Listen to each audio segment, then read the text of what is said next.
Hi, I'm Tom Verdery, and I am the executive in residence at the Soderquist Center. It's really a pleasure for me to be with you today. Sorry I can't be here live, but I think it's very appropriate for me to speak to you virtually, since the subject is leading from afar. I want to tell you a little bit about my background and history as to why I feel so passionate about this topic of leading from afar. I just retired about a year ago from Procter & Gamble, where I spent 34 and a half years with that company. The last 14, though, was really involved in working and leading with the international business with Walmart.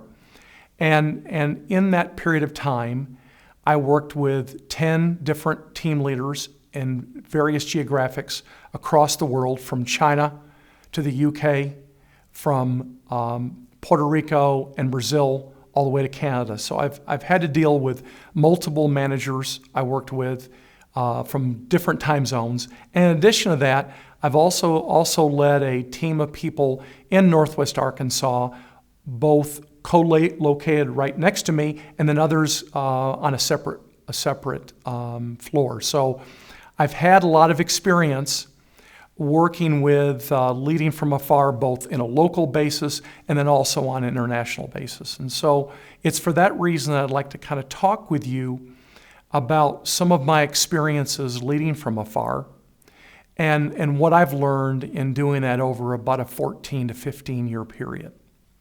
Some of those key areas that really have become very important to me, in my experience, is the importance of clarity and simplicity in your conversations and communication.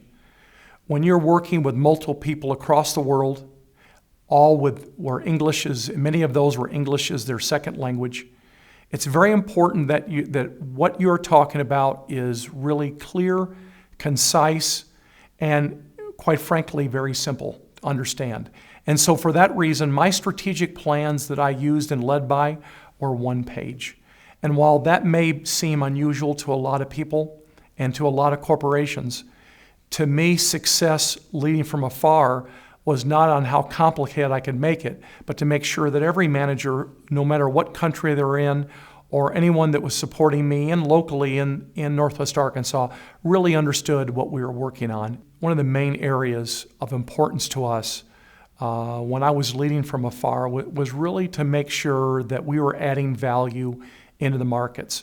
When you live in Northwest Arkansas and you work with team leaders throughout the world, it's one thing to be able to work with them via telephone and visit with them, but if you aren't adding value, they aren't really listening, and they really aren't that interested in helping. So one of my strategies was really the concept of global share and reapply, where every country and everywhere I worked, people were really interested in hearing what I had to say, because what I was bringing to them was a new idea, a new concept that they couldn't see or actually get involved with in their own country.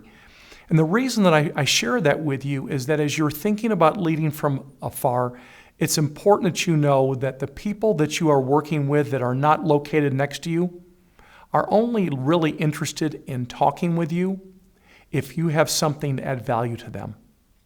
And so that was a key concept that I learned over the years working for Procter & Gamble that has stayed with me to this day as we continue to work at the Soderquist Center with organizations throughout the world.